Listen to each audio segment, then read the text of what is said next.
기도하겠습니다. 좋으신 아버지 하나님, 오늘도 저희들에게 삶의 자리 주시고 또 이 삶의 자리에서 주님의 부르심 따라 살게 하시니 감사를 드립니다. 주님, 우리에게 맡겨진 이 삶의 자리 최선을 다해서 주님의 말씀 따라 순종하게 하여 주시고 또 맡겨진 사명에 최선을 다해서 헌신함을 통해서 하나님의 백성들이 주님을 경험할 수 있는 시간이 되게 하여 주시고 또 주님의 백성들이 하나님과 동행하는 삶의 자리가 되게 하여 주시옵소서. 우리 구주 예수 그리스도의 이름으로 기도드립니다. 아멘. 오늘 우리에게 주신 말씀은 민수기 5장에서 6장입니다. 본문 읽기는 5장 1절에서 10절입니다. 여호와께서 모세에게 말씀하여 이르시되 이스라엘 자손에게 명령하여 모든 나병 환자와 유출증이 있는 자와 죽음으로 부정하게 된 자를 다 진영 밖으로 내보내되 남녀를 막론하고 다 진영 밖으로 내보내어 그들이 진영을 더럽히게 하지 말라. 내가 그 진영 가운데 거하느니라 하시매 이스라엘 자손이 그같이 행하여 그들을 진영 밖으로 내보내니 곧 여호와께서 모세에게 이르신 대로 이스라엘 자손이 행하였더라.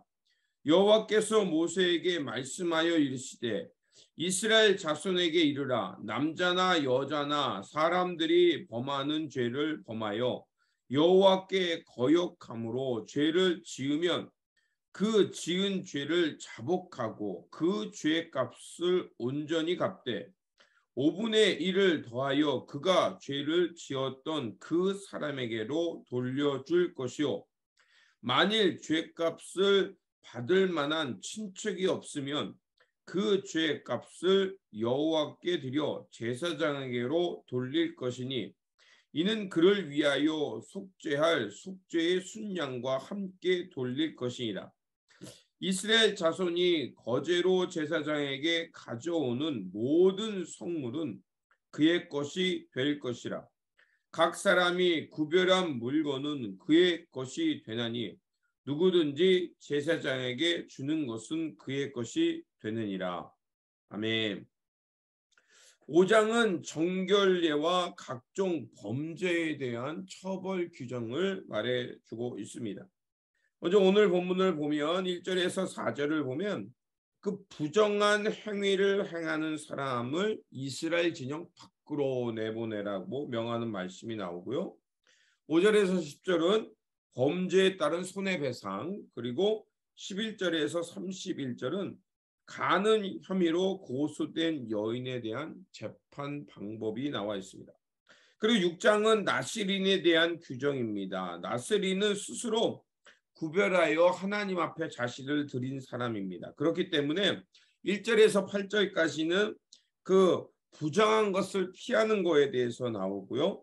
9절에서 12절은 더럽혀졌을 때, 나스린이라고 선언하고 더럽혀졌을 때 정결의식, 그리고 13절에서 21절은 서원 기간이 만료되었을 때 하나님 앞에 제사를 드리는 규례와 그리고 그 후 자윤이 된다는 거, 그리고 22절에서 27절은 제사장의 축복권을 말해주고 있습니다. 자, 오늘 우리가 읽었던 5장에서 1절에서 10절까지 내용을 살피면 먼저 1절에서 4절까지는 이제 이스라엘 백성들은 성막을 중심으로 진영을 다 갖추었습니다. 그리고 이제 이스라엘 백성들에게 남은 것은 출정만 남아 있습니다. 근데 그때 하나님께서 모세에게 한 가지를 더 명령 내리십니다. 바로 정결한 공동체로서 어떻게 그 진행하며 살아갈 것인가, 그거에 대해서 말합니다. 이스라엘 진영 가운데 하나님이 함께 하시죠. 그렇기 때문에 이제 그들은 하나님이 함께하는 공동체로서 앞으로 어떤 모습으로 나아가느냐가 중요했던 것입니다. 그래서 하나님은 거룩하신 분이기 때문에 그 거룩이 훼손돼서도 안 되고 부정한 것, 죄가 하나님과 공존해서는 안 된다는 거예요. 그래서 죄가 되는 것들이 하나님 앞에서나 하나님과 함께 공존하지 않도록 진영 밖으로 내보내라고 합니다. 그게 뭐냐면 첫 번째로 나병 환자와 유출병자 혹은 죽음을 만져서 부정해진 사람입니다. 여기에 이런 유형들을 말하면 이거는 뭘 말하겠습니까? 공동체 안에 위생을 신경 썼다는 것을 알 수가 있죠. 전염병이나 그 당시에는 이런 거에 대해서 예방하기가 어려웠잖아요. 그래서 문제가 발생하면 제일 먼저 조치를 취해야 될 것은 그게 공동체 전체로 퍼지지 않도록 요즘 말로 하면 격리하는 거예요. 격리하는 거예요. 공동체 밖에서 떨어져서 완전히 몸이 정상적으로 또 온전해질 때까지 기다리게 하는 거였습니다. 그렇게 해서 결국 공동체 전체 안에 전염병이 생기지 않도록 하는 것이었습니다. 그렇게 해서 지위 고하를 막론하고 항상 하나님 앞에서 경건함을 유지하도록 했던 겁니다. 또한 이런 행위를, 이런 제도를 만들어 놓은 건 뭐냐면 하나님 앞에서 내가 항상 성결하게 살고 있는가 성찰하는 거였습니다. 그렇게 성찰함을 통해서 하나님 앞에서 내보낼 것은 내보내고 잘라낼 것은 잘라내서 거룩함을 유지하는 훈련을 갖게 한 것입니다. 두 번째로 이제 죄를 지었을 때 그것을 어떻게 관계를 회복하며 손해를 회복하며 살 것인가, 이게 중요합니다. 많은 사람들이 실수하는 것들이 뭐냐, 하나님 앞에 내가 하나님 용서해 주세요 기도했으니까 됐다라고 생각합니다. 근데 말씀을 잘 보십시오. 자, 하나님과 사람 앞에 잘못을 지었으면 그것을 스스로 고백을 하게 하셨고요. 그리고 그 손해가 있다면 그 손해에 그 입힌 거에 5분의 1을 더해서, 그러니까 내가 10을 손해를 입혔잖아요.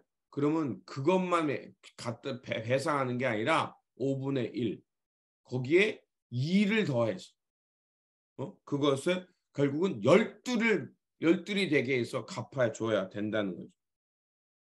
그래서 하나의 예를 말씀입니다.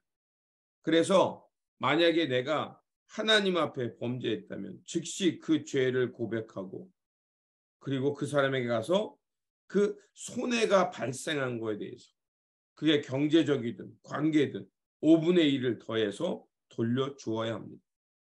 이 말씀은 뭐겠습니까? 단순히 말로 회개하는 것으로 끝나지 말고 스스로 책임지고 배상하라는 겁니다. 자, 사람이 이렇게 스스로 책임지고 배상하고 그렇게 하면 그 사람은 어떻게 되겠어요? 각인이 되겠죠. 아, 내가 이런 잘못을 하면 이렇게 해야 되겠구나. 이렇게 하니 다음번에도 그와 비슷한 일이 발생할 때 그 사람이 어떻게 하겠어요? 하나님 앞에서 죄를 짓고 손해를 입히겠습니까? 전혀 그렇지 않죠. 하나님은 이러한 일들을 통해서 결국 공동체가 항상 하나님 앞에서 또 사람의 관계에 있어서 손해를 입히지 않고 철저한 회개를 통해서 그런 일들이 다시 발생하지 않도록 재발 방지하게 하는 하나님의 거룩함을 유지하는 장치였습니다. 그리고 6장에서는 무슨 얘기를 하냐면 하나님의 백성은 언제나 정결해야 됨을 또 구별되어짐을 말합니다. 특별히 나실인에 대한 규정이 나옵니다. 자, 나실인 스스로 하나님 앞에 바치는 겁니다. 금욕적인 생활을 하겠다는 겁니다. 그 사람이 지켜야 될 것은 먼저 금주해야 됩니다. 그러니까 이스라엘은 물이 귀하잖아요. 그러니까 포도를 통해서 포도주를 만들고 그걸 식수처럼 물에 섞어서 식수처럼 마셨습니다. 자, 여기서 금주라는 것은 절대 그 원액을 마시지 말라는 거죠. 금주를 해서 술 취하지 않도록 내가 하나님 앞에서 깨어있는 삶을 유지할 수 있도록 했습니다. 둘째로 머리에 삭도를 대지 말아야 합니다. 이스라엘 백성들이 머리를 길렀던 이유는 어떤 권위를 살증하는 거예요. 내가 나실인으로 헌신했습니다. 결단했습니다. 사람들에게 드러내는 거죠. 세 번째로 죽음에 접촉하지 말아야 됩니다. 그러니까 부정한 일에 접근하지 말라는 거죠. 그래서 나실인으로 하나님 앞에 서원했다면 온전히 거룩하게 구별되어 하나님 앞에 거룩한 제물이 되어 살아가도록 했던 겁니다. 자, 이런 규례들이 무엇을 말할까요? 하나님의 백성은 항상 하나님 앞에서 거룩하게 살아가라는 겁니다. 그런데 우리는 율법의 의무로 구원받은 사람들이 아니잖아요. 그리고 우리는 율법의 전통을 따라 한 번도 살지 않았잖아요. 그렇기 때문에 우리는 율법의 의무 조항으로 구원받은 사람들이 아닙니다. 우리의 구원은 전적으로 하나님의 은혜로 주어지는 겁니다. 예수 그리스도의 보혈 덕분에 우리가 외인이었다가 하나님의 백성이 아니었다가 하나님의 백성으로 부름을 받은 것입니다. 그렇기 때문에 우리는 이제 하나님의 전적인 은혜 가운데 하나님 앞에 거룩하게 구별되었다는 것입니다. 하나님의 은혜에 의해서. 그렇다면 우리가 이런 은혜를 깨달았다면 나시린처럼 우리가 서원하고 금욕적인 삶을 사는 것은 아니지만 나시린처럼 이렇게 경건하게 늘 삶을 성찰하며 하나님 앞에 구별되게 이 세상 속에 살지만 그렇게 살아야 되지 않겠습니까? 그러면 삶의 자리에서 쾌락을 멀리하고 거짓 욕망을 끊어내고 자기를 높이고 싶고 자기의 의를 추구하고 싶었던 그런 것들을 단호하게 끊어내고 하나님의 은혜와 하나님의 사랑 가운데 돌봄과 섬김의 삶으로 하나님의 덕과 선을 행하며 살아가야 합니다. 그래서 사도 바울도 우리에게 거룩한 삶에 대해서 이렇게 말하죠. 로마서 12장 1절에서 2절입니다. 그러므로 형제들아 내가 하나님의 모든 자비하심으로 너희를 권하노니 너희의 몸을 하나님이 기뻐하시는 거룩한 산 제사로 드리라. 이는 너희의 드릴 영적 예배니라. 너희는 이 세대를 본받지 말고 오직 마음을 새롭게 함으로 변화를 받아 하나님의 선하시고 기뻐하시고 온전한 뜻이 무엇인지 분별하라. 우리가 너무나도 잘 아는 말씀입니다. 사도 바울은 이제 그 성전 시대를 지내서 우리에게 성령을 모시고 살아가는 이 거룩한 몸의 시대를 말하고 있죠. 그러니까 사도 바울은 성전에 가서 예배 드리는 거, 제사 드리는 거에서 더 확장해서 이제 우리의 몸이, 우리의 삶이 하나님 앞에 거룩한 제물이 되는 삶을 말하고 있는 것입니다. 그렇습니다. 우리는 이제 하나님 앞에 거룩한 공동체로 하나님 앞에 거룩하게 구별되어 살겠다고 나시린처럼 이렇게 서원한 사람들입니다.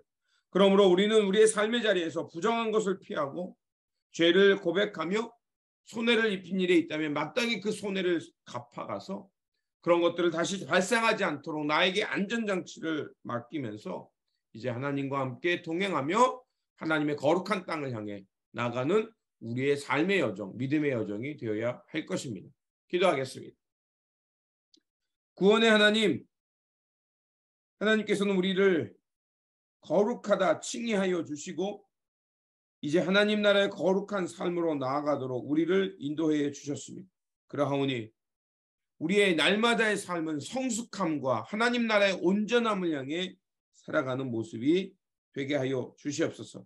그래서 우리가 주님 앞에서 부정한 것, 속된 것, 거짓 욕망 이런 것들을 결단하고 끊어내게 하여 주시고 언제 어디서나 무엇을 하든지 주님 앞에서 거룩한 자로 구별되어서 하나님 나라 하나님의 선한 역사를 향해 살아가는 저희들 되게 하여 주시옵소서.